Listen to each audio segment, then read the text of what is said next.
I'm Jinx with the Fragdolls, and I'm about to take a look at EndWar, the newly announced Tom Clancy title coming from Ubisoft. Check it out. I'm joined by Michael DePlatter. He's working with the Shanghai team at UBISoft on the newly announced Tom Clancy's EndWar. You're the creative director on this project, right? What does that mean? What is your role in the development? Okay, so we've got this huge team now. It's I think we're at 120 people from 8 countries. They've got incredible experience on Rainbow Six, Ghost Recon, Splinter Cell, Brothers in Arms, all these amazing games. So all this talent, and I think my job is just to kind of be the glue that keeps everyone together. And this is a new Tom Clancy. What is it like working on, forging ahead on a new one?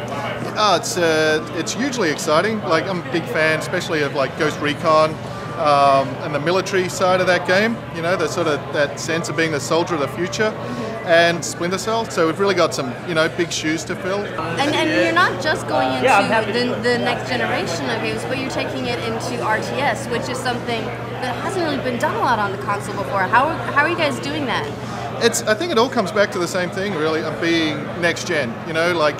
So what we need to do is, instead of, having a battle where you've got 16 guys on a battlefield, we've got to have this full-scale World War III where you've got 1,000 guys on the battlefield. So it's really, how do you use the power of next gen to be able to do that, and to be able to create this sort of massive World War III experience that's still true to Tom Clancy. So I really don't think the game we're doing, it wouldn't have been possible on the previous generation. You're integrating the single player and multiplayer of the game. How does that work?